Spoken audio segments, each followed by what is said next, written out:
no Evangelho segundo escreveu São João, no capítulo 1.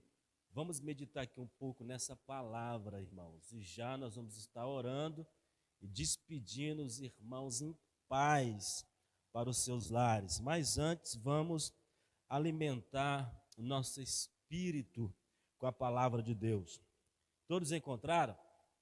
Vamos meditar aqui neste texto, versículo por versículo. Vamos ver o que nós aprendemos aqui hoje.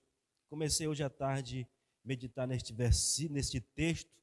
Eu já li muitas vezes o Evangelho de João, mas hoje à tarde eu estava meditando nesse texto e vi aqui algumas coisas interessantes para passar para a igreja.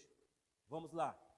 Evangelho de João, capítulo 1, diz assim: no princípio era o Verbo, e o Verbo estava com Deus, e o Verbo era Deus. Quando nós falamos sobre verbo, aqui na palavra de Deus, existem duas explicações. A primeira, o verbo fala da palavra logos e também fala da palavra rema, da palavra revelada.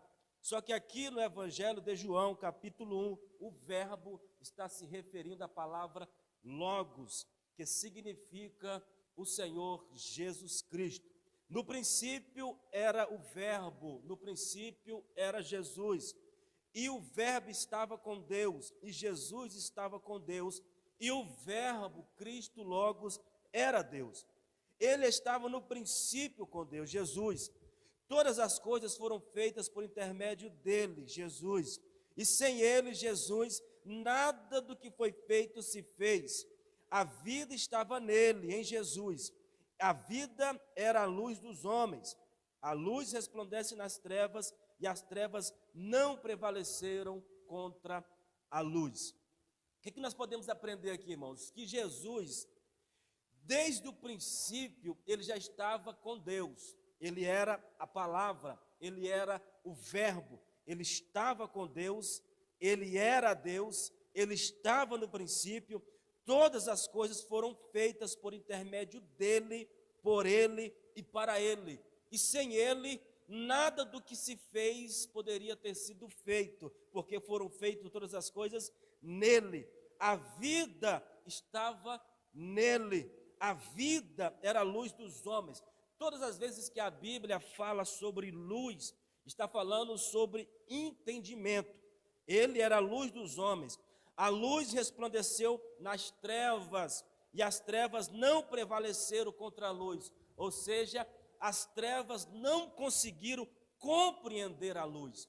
Jesus está falando, o texto está falando de luz, entendimento, trevas, falta de entendimento. Então, a luz veio para os homens, mas os homens não compreenderam a luz porque eles estavam em trevas, faltava entendimento. E o próprio Jesus vai dizer no Evangelho de Mateus que o povo é destruído por falta de conhecimento.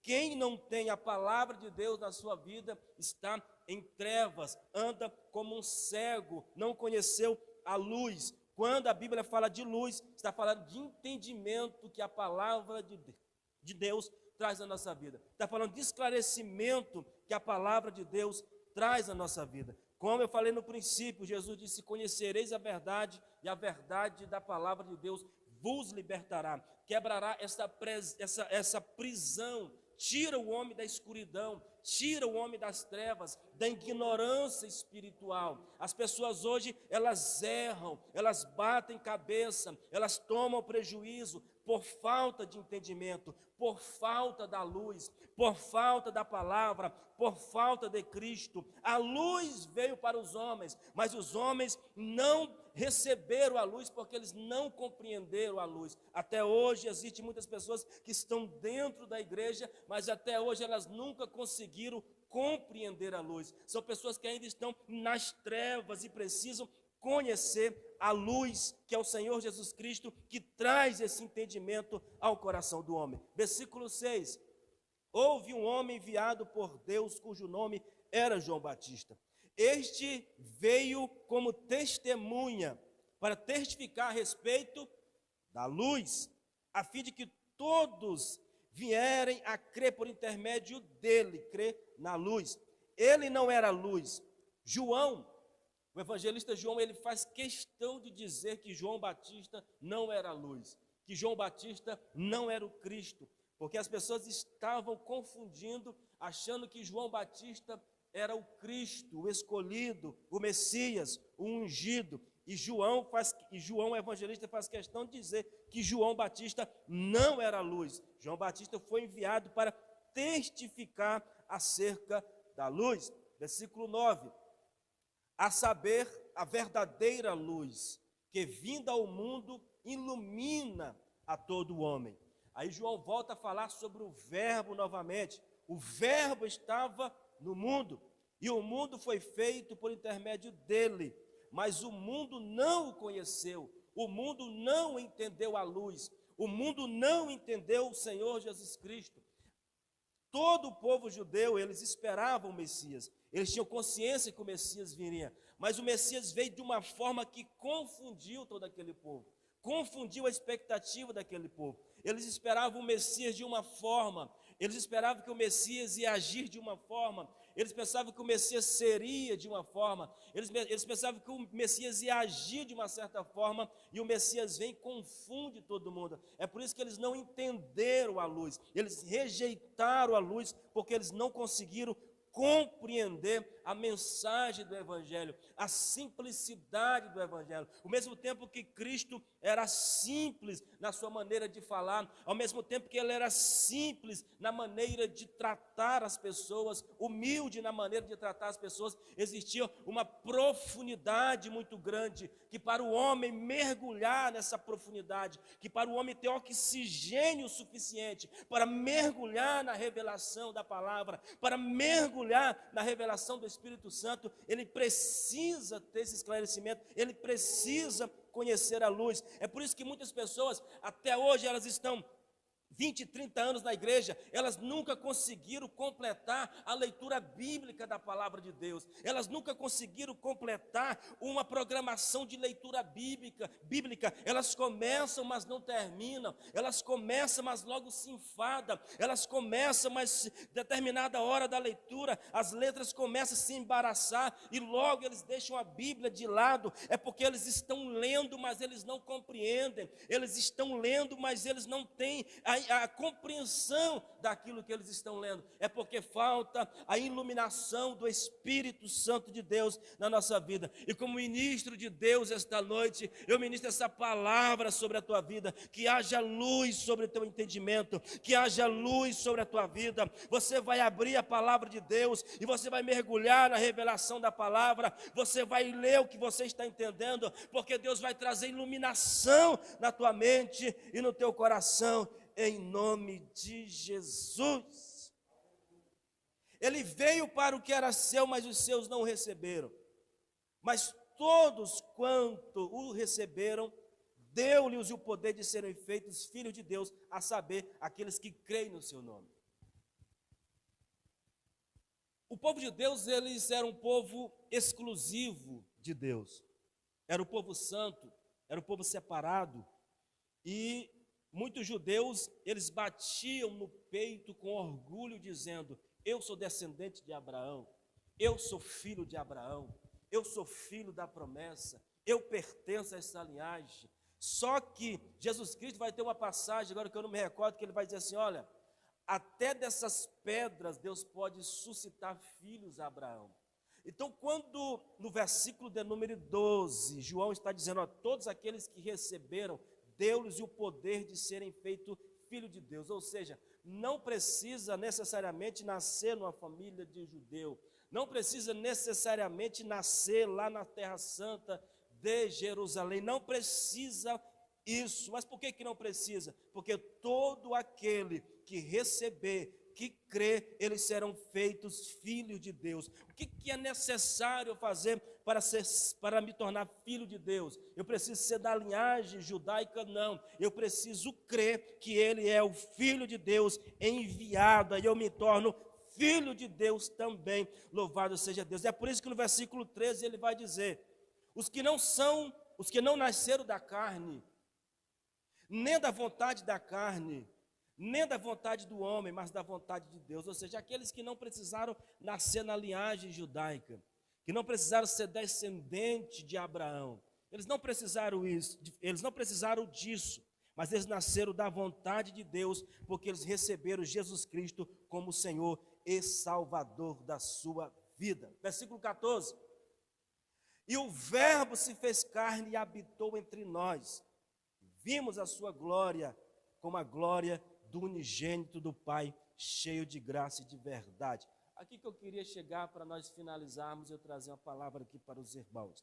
Versículo 14. E o Verbo se fez carne. João novamente ele emprega a palavra verbo no seu texto. E o Verbo se fez carne e habitou entre nós, cheio de graça, e vimos a sua glória como a glória do unigênito do Pai, cheio de graça e de verdade. Meus irmãos, Deus, no Antigo Testamento, ele entregou a revelação. Escute isso aqui para os irmãos entenderem, já nós vamos orar.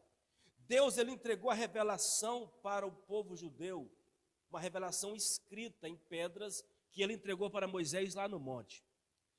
A revelação necessária para o povo judeu desenvolver e manter um relacionamento com Deus, Deus entregou para Moisés, escrita em pedras, e Moisés passou para o povo. Agora, no Novo Testamento, Deus vai revelar-se também novamente ao homem, trazer uma nova revelação. E essa revelação que Deus vai entregar para a humanidade não será escrita em pedras, não. A revelação que Deus vai entregar agora para a humanidade é uma revelação viva. É por isso que João, no começo do seu livro, ele fala de verbo. Por quê? Porque Jesus, quando estava lá, ele era o verbo, mas o verbo agora ele vai se transformar em carne e vai habitar no meio dos homens, e Deus não vai precisar entregar uma revelação escrita. A revelação que Deus vai entregar para a humanidade é uma revelação viva. Deus, Cristo, vai encarnar na forma humana e será uma revelação de Deus para a humanidade. Então, eu não entendi. A revelação que Deus entregou para Moisés foi uma revelação escrita. Agora, a revelação que Deus entrega, trazendo o evangelho da graça salvadora, é uma revelação que ela encarna a forma humana. Porque João vai dizer, olha, ele estava com Deus lá no princípio, ele era a palavra, ele era o verbo, mas o verbo vai encarnar na forma humana. Não vai ser uma revelação escrita, vai ser uma revelação viva. Jesus lá, ele era a palavra, e ele assume a forma humana como uma revelação exata de Deus. A revelação que Deus vai passar para a humanidade agora é uma revelação exata da sua pessoa, do seu caráter, é a revelação exata de Deus. Cristo é como se fosse a revelação de Deus da forma mais clara para as pessoas entenderem. Porque quando Deus entrega a revelação para Moisés, houve uma discussão muito grande, as pessoas entenderam de muitas formas, as pessoas levaram ao extremo, as pessoas até matam por causa daquela revelação, porque elas entendem de forma errada. Agora, a revelação que Deus vai trazer da graça salvadora, ela é revelada na pessoa bendita de Jesus. É como se Jesus fosse uma carta escrita de Deus, a carta viva de Deus, a carta personificada de Deus, a palavra que estava com Deus, que se torna homem e vem revelar Deus na sua essência. No Evangelho de João, capítulo 14, quando Jesus estava a poucas horas da sua morte, ele está se despedindo dos seus discípulos, e Filipe fala, ó Senhor, antes do Senhor ir, satisfaz o nosso desejo, mostra-nos o Pai. Jesus disse, olha Filipe, há tanto tempo estou convosco, e vocês não ainda conhecem o Pai. Quem vê a mim, vê o Pai, porque eu sou a revelação exata do Pai, eu sou a palavra que estava lá, eu sou a palavra viva. Eu sempre gosto de falar para os irmãos aqui, que a palavra de Deus é viva. Então, Jesus, ele é a palavra de Deus viva, a palavra de Deus encarnada, que veio e habitou entre nós, e revelou Deus na sua forma mais plena. Quer conhecer Deus? Então olhe para Jesus, em cada gesto, em cada atitude plenitude de Cristo, nós vemos o Deus homem revelando-se a nós e mostrando exatamente a essência do Deus de Israel. E João vai dizer, olha, nós vimos a glória dele. João, ele recebe essa revelação quase que na mesma profundidade que ele recebe a revelação do Apocalipse. Ele está falando que Jesus estava lá no princípio. Ele está dizendo que Jesus era o verbo. Ele estava dizendo que Jesus participou da criação. E João Batista vai dizer aqui também neste texto que ele está testificando de Jesus, porque Jesus é antes dele. João tem uma revelação profunda sobre Cristo como a palavra, a revelação viva, a revelação escrita de Deus. Ele diz, olha, nós vimos a sua glória, porque ele habitou entre nós. O verbo se fez carne. Versículo 14, Malene. E a palavra se fez carne e habitou entre nós.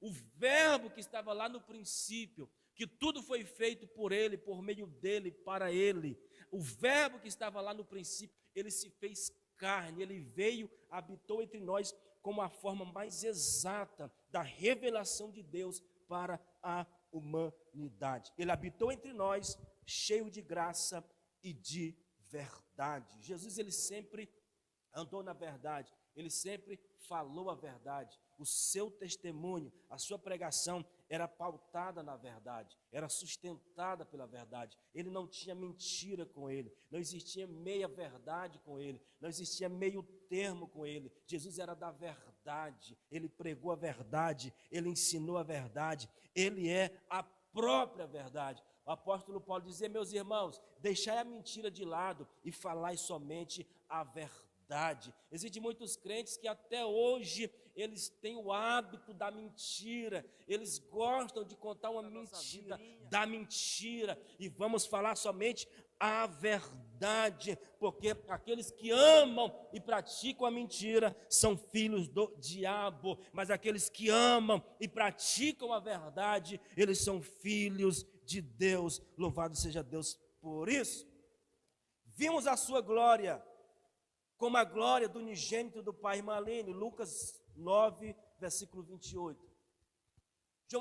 Irmãos, o interessante, os irmãos saber é que este evangelho de João, ele foi escrito muitos anos depois da crucificação. Muitos anos. João estava no fim dos seus dias. João era um idoso à beira da morte. João estava cansado, fadigado. João foi o último discípulo a ser morto. João foi o remanescente, o último a morrer. Então, quando ele escreve este evangelho, já estava no finalzinho. Às vezes nós temos a impressão que logo após Jesus morre, ressuscita e vai para o céu, eles começam a escrever. Não, muitos e muitos anos depois, 60, 70 anos depois, esse evangelho de João foi escrito. Então, quando João fala isso aqui, ele já está nos últimos dias de vida, quando ele escreve o seu evangelho. E nós vamos ler agora Lucas, capítulo 9, versículo 28. Passando quase 8 dias depois, após o pronunciamento dessas palavras, Jesus tomou consigo a Pedro, João e Tiago e subiu para o monte orar. 29. Enquanto orava, a aparência do seu rosto foi se transformando e suas roupas ficaram alvas e resplandeceram como o brilho de um relâmpago. Então, surgiram 2 homens que começaram a conversar com Jesus. Eram Moisés e era Elias. 60 anos depois, 70 anos depois, João, essa experiência que ele teve no Monte da Transfiguração ainda está viva no seu coração, ainda está viva na sua mente. Então, quando ele fala, o verbo se fez carne, habitou entre nós, cheio de graça e de verdade, e nós vimos a sua glória, ele está trazendo à memória essa experiência que ele teve no Monte da Transfiguração. Ele está dizendo, olha, teve um momento que ele chamou nós para orar junto com ele no monte. E essa experiência que nós tivemos lá, de fato foi confirmado que ele era o Filho de Deus, porque o seu rosto brilhou como o sol, as suas roupas ficaram brancas como a neve. Do meio da nuvem, ouviu-se uma voz que falava: este é o meu filho amado, em quem eu me comprazo. João está testificando exatamente isso que ele viu. Está trazendo a memória ao coração dele, essa experiência gloriosa que ele teve no monte da transfiguração. Nós vimos a sua glória, cheio de graça, e como unigênito do Pai, nós ouvimos a voz do meio da nuvem falando com nós, dizendo: esse é o meu filho amado, em quem me dá a alegria.